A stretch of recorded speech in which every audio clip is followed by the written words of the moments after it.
let me explain the situation. I would say at the start of my final year at Conservatoire, I began to feel incredibly disillusioned and just downright burnt out with music. I wasn't happy with what I was playing, even though I had the privilege of studying in two fantastic jazz programs here in the UK with some phenomenal musicians, like world-class musicians. But it wasn't enough. I didn't feel a connection with the music that I was learning. And it really upset me. Here's something that I've been learning and been wanting to do since the age of 9. I wanted to be a professional musician. I wanted to play the music that I grew up playing with. And I found myself getting further and further away from what inspired me to be a musician. And since that final year, I'll be honest, kind of going through the motions in terms of what I was performing. Now, don't get me wrong, I played all around the world. I had a phenomenal career in terms of places that I've seen. In terms of the musicians I've worked with, I've worked, again, as a professional with some of the top musicians in the country, in Europe. I've met some wonderful people. I met my wife when I was also working as a professional musician, so it's not all that bad. I couldn't shake that feeling of, I should really be enjoying this. And it's part of the reasons why I stopped performing professionally, was I wasn't really in love with the very thing that I should have been in love with. Or as Kenny Werner in his book Effortless Mastery put it, I was a priest who secretly had no love for God.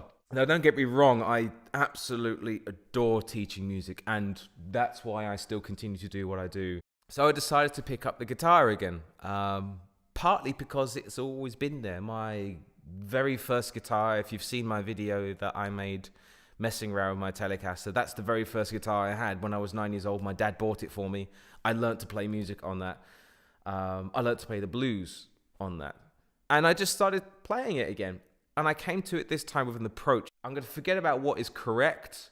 I'm going to forget about the harmonic language I should really be using, because I'm a conservatoire graduate. I should be using all this complex harmony. I just forget everything about this and just go, let's go back to the roots. What did I used to play when I was a kid?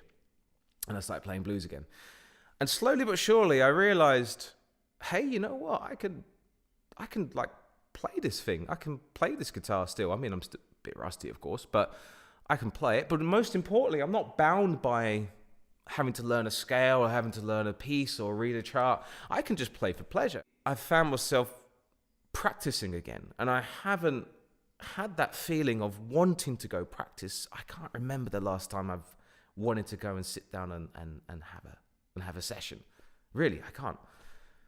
And as it's progressed, I've realized that I've been missing all of these years. The very thing that could have got me back into being passionate about music again was right under my nose. And it was quite a profound experience. It was right there. My guitar was right there. And I didn't touch it for years and years and years. Well, properly. I didn't practice it properly. So the purpose of really this vlog, other than to show my lovely Gibson 339 custom shop, which sounds beautiful, by the way.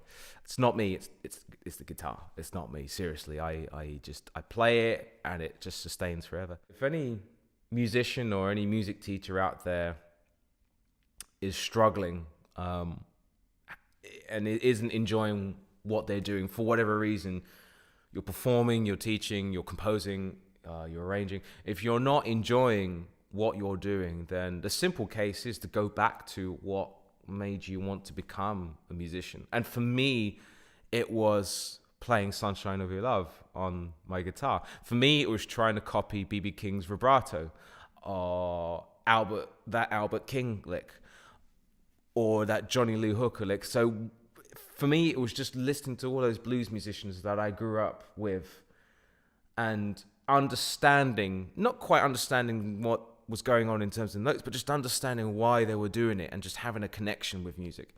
And I'm really happy that I'm doing it because it's improving every aspect of my teaching. Now I'm going into lessons and planning lessons and understanding lessons much more differently now. I think as a musician, it's very easy to lose your way in a very unforgiving environment. When I was at conservatoire, it wasn't considered cool enough to play blues.